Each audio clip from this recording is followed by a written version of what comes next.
Welcome to this James the Bike Guy, where in this video we're checking out the 2025 version of Specialized Rockhopper. Now the Rockhopper is the entry-level aluminum hardtail mountain bike from Specialized that's really a do-all bike with some rugged intentions, but this one is the base model, so this is the absolute least expensive way to get into a hardtail mountain bike from Specialized. And uniquely for 2025, this bike both got less expensive and better equipped. So in this video, we're going to go into the features and designs of this bike, and then we'll find out exactly what it weighs. So if this kind of thing is interesting to you, stick around and let's check it out together. So starting out with the Specialized Rockhopper. Now the Rockhopper is a storied bike and Specialized lineup. It's an aluminum bike, and in fact, it's one of the most popular alloy mountain bikes that is on sale today.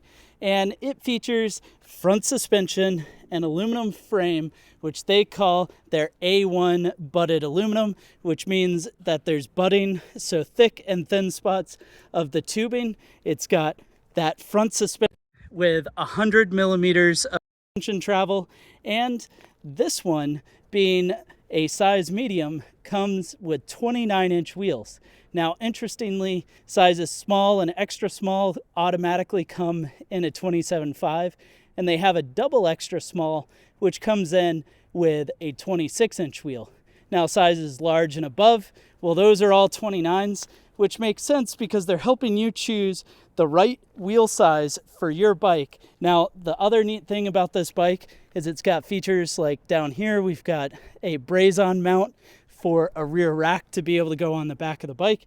You could actually even mount up fenders if you wanted to. Now, with that SR Suntour XCM front fork, there's going to be no fender mounts up front, but you could still run a fender on your down tube if you wanted to make this bike, say, your commuter bike to be able to go around, have a rugged ride, and instead of choosing Specialized Cirrus fitness and trail bike, you'd choose this one.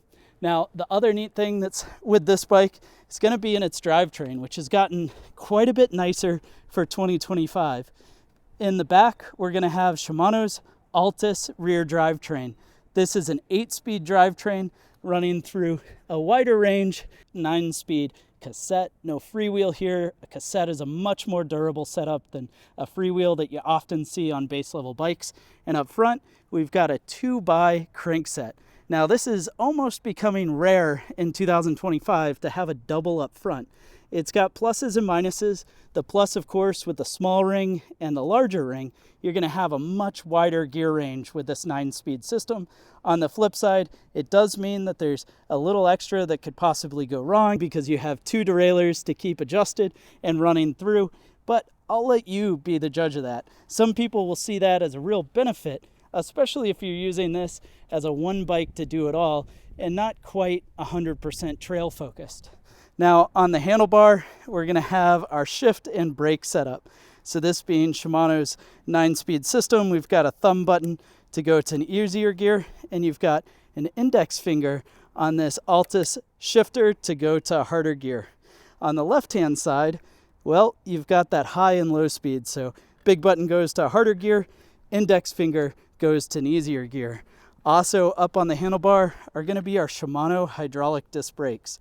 This again is another place where it's gotten a bit better in 2025. We've got 2-piston hydraulic disc brakes, both on the front and the rear. Additionally, up top, it's an all aluminum Specialized stout handlebar setup.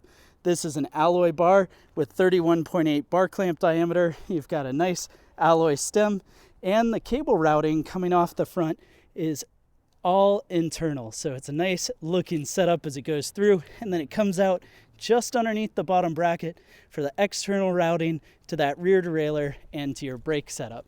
Of course, we do have Specialized own body geometry bridge saddle mounted up on a 30.9 alloy seat post with a quick release.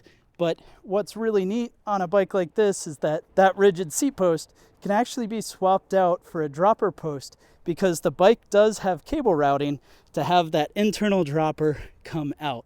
Now, the SR Suntour XCM fork is a pretty base level fork. And this is a place where I mean, I think most people, if they really got mountain biking, might begin to outgrow the bike.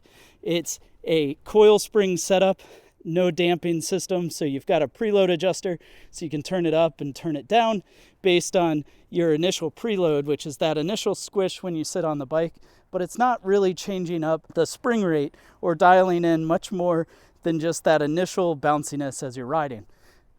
Lastly, we should take a look at the Specialized Fast Track tires. Now this is a Fast Track Sport, which means it's a wire bead tire. It's a faster rolling tread with a traditional Schrader valve. Now that's the car tire style valve, which again crosses in as something you're really seeing on an entry-level bike, but I love to see that they're able to make the bike a bit more approachable with features like that. And that's really the ethos of this style of bike. Now, in Specialized lineup, they have that Specialized Cirrus X, which is kind of their off-road focused fitness bike, which is definitely going to be a little lighter, a little faster. But this is the type of bike that if you wanted to be able to go out on a weekend and really do a dirt path or a more rough fire road, you're going to be well suited with a bike like this compared to the Cirrus. Sure, you're going to give up some efficiency and some speed compared to the Cirrus, but in exchange, you're getting that overall capability for a little bit of weight and a little bit of efficiency loss. So really up to you on whether or not this is your right style of bike. Now, it's certainly not going to be one of those bikes that is going to end up being your hardtail as you grow and start doing bike parks or anything like that, but an awesome stepping stone and a great way to get into mountain biking. Well, anyways, now that we've checked out this bike, I think it's time we find out what it weighs. The actual weight of this Specialized Rockhopper base in a size medium is going to come in and weigh 31.78 pounds. Thanks for joining me to check out the Specialized Rockhopper base. Go ahead and let me know your thoughts on this bike down below. Is it worth its $675 price tag, or would you prefer to spend that money on something else? I'd love to know down below, and definitely hit subscribe and browse the channel to see more videos like this to check out as well.